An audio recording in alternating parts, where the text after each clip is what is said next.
आप सभी को मेरे से प्रणाम। ओम नमो भगवते रुद्राय। पितरों की सर्वप्रिय तिथि अमावस की तिथि बहुत विशेष है पितरों के लिए और बहुत ही प्रिय है पितरों के लिए। करनी चाहिए हमें अमावस की तिथि में ये 5 कार्य। जानते हैं आज की इस वीडियो में आप सभी जुड़े हैं सनातन धर्म गिरीशानंद शास्त्री यूट्यूब चैनल के साथ। आइए आज कुछ अच्छा सीखने का प्रयास कर लेते हैं। अमावस की तिथि पितरों को प्रिय है।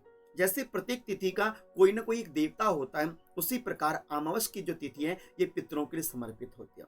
तो इसलिए पितरों के लिए अमावस्या तिथि में हमें विशेष रूप से कुछ न कुछ अच्छा करना चाहिए। पितृपक्ष में आश्विन श्राद्ध जो आते हैं, इसमें प्रत्येक तिथि पितरों के लिए समर्पित होती है, किंतु अमावस्या की तिथि पितरों के लिए विशेष होती है। मान लीजिए कि जैसे कोई पुत्र है अपनी माता पिता की तिथि को नहीं जानता, अज्ञात तिथि हो, अथवा किसी ने अभी तक श्राद्धादि ना किया हो, तर्पण ना किया हो, तो सर्वश्रेष्ठ तर्पण यदि कहलाता है वो अमावस की तिथि में कहलाता है। आपने भले ही 16 श्राद्धों में प्रत्येक दिन तर्पण क्यों ना किया हो, किंतु अमावस्या की तिथि में तर्पण तो और विशेष हो जाता है और अक्षय कार्य हो जाता है। इसलिए अमावस्या की तिथि में प्रत्येक भक्त को जो दिवंगत माता पिता की शांति चाहता है, पितृ दोष की निवृत्ति चाहता है, ऐसे प्रत्येक पुत्र भक्तों को अमावस्या की तिथि में तर्पण अवश्य करना चाहिए, प्रथम कार्य है। और जिनको तिथि ज्ञात ना हो वह भी अमावस्या की तिथि में अपने पितरों के लिए श्राद्धादि कर्म अवश्य करे, क्योंकि शास्त्र कहता है दिन मेकम न जानाति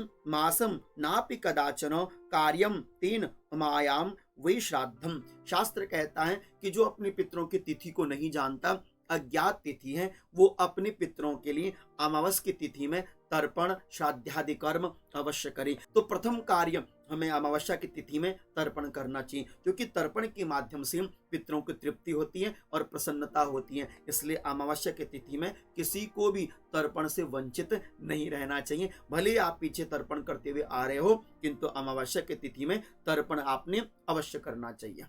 सर्वपित्र अमावस की तिथि में आपने दूसरा कार्य करना चाहिए, शिव पूजन। जी हाँ, शिव पूजन के माध्यम से भी पितरों को बड़ी संतुष्टि मिलती है। हम शिव धर्म प्राणांतर्गत पढ़ रहे थे, अमावस्या महापुण्या पितृदेव समन्विता प्रिया येषा तो परमा शिवस्य परमात्मा शिव तेज समायुक्ता करोतु मम शांतिकम, जिसमें कहा गया कि पितरों के लिए अमावस्या की तिथि अत्यंत प्रिय होती है, किंतु यही तिथि शिव पूजन के लिए यदि प्रयोग में लेकर आया जाए तो पितरों को और विशेष प्रसन्नता होती है।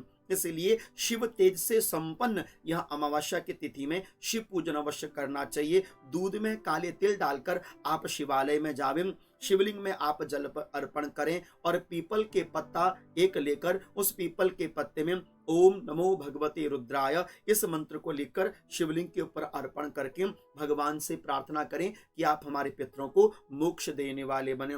इतना ही नहीं, जो पितृ अमावस्या के दिन घी के माध्यम से शिवलिंग का स्नान कराते हैं, उनके कोटि कोटि जो पितृ होते हैं वो तर जाते हैं। और यह प्रमाण भी दिया गया है शास्त्र के अंतर्गत कि नैरंतर्येण यो मासम घृत स्नानम समाचरित एक विंशति कुलोपेत क्रीडते दिवि रुद्रवत।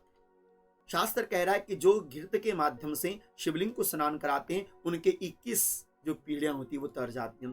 पितृ अमावस्या में तीसरा कार्य, क्योंकि इस दिन शनि अमावस्या भी है तो शनिश्चर अमावस्या का प्रभाव भी रहेगा, तो इस दिन दूध अथवा छाछ में काले तिल मिलाकर आप पीपल के वृक्ष में प्रातःकालीन समय पहुंच जाना और 4 बार परिक्रमा करते हुए पीपल के वृक्ष में आपने छाछ में काले तिल डालकर पितरों के निमित्त अर्पण करने चाहिए। और सफेद सूती वाला धागा 7 बार परिक्रमा करते हुए पीपल के वृक्ष में लपेट कर आना चाहिए और एक दीपदान दक्षिण की ओर मुख करके आपने पितरों के निमित्त करना चाहिए। और पीपल के वृक्ष की छांव के नीचे बैठकर ही आपको पितृ गायत्री का जप करना चाहिए, अथवा ओम पितृभ्यो स्वधा इस मंत्र का जप करना चाहिए, अथवा श्रीमन नारायणाय नमः अथवा ओम नमो भगवते वासुदेवाय इस मंत्र का आपने जप अवश्य करना चाहिए।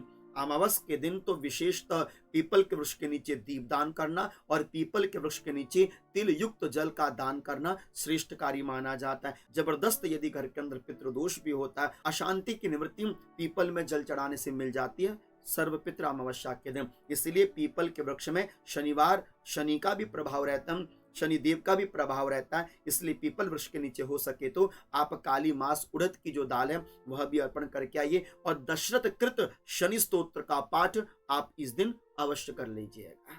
पांचवा कार्य, सर्वपित्र अमावस के दिन हो सके तो आप गजेंद्र मोक्ष का पाठ अवश्य कर लो, चाहे संस्कृत में कर लो चाहे आप हिंदी में पढ़ लो, लेकिन गजेंद्र मोक्ष का पाठ अमावस्या के दिन बड़ा श्रेष्ठ रहता है, क्योंकि गजेंद्र मोक्ष का पाठ पितरों को मोक्ष देने वाला होता है, इसलिए आप गजेंद्र मोक्ष का पाठ करें। दूसरा, आप पितृ गायत्री मंत्र का जप करें अथवा आप गीता के 13वें अध्याय का पाठ करें।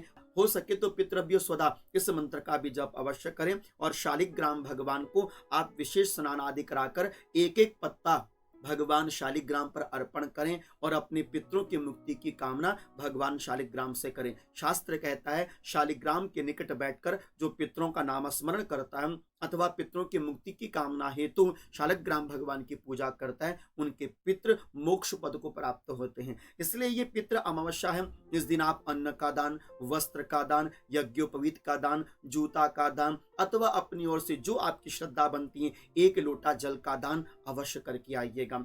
इस प्रकार सर्वपित्र अमावस्या में आपने ब्राह्मण को दान दक्षिणा देकर गौ माता को गौग्रास अवश्य देना है। सर्वपित्र अमावस्या का एक ही निचोड़ है, गाय माता को गौग्रास और हरा चारा ये देना कदाचित मत भूलिएगा। अमावस्या में दिया गया पितरों के निमित्त जल दान, अन्न दान, वस्त्र दान, पद दान ये श्रेष्ठ दान कहलाते हैं। यदि आप ये दान करके आ सकते हो अपने सामर्थ्य अनुसार तो अवश्य कीजिएगा।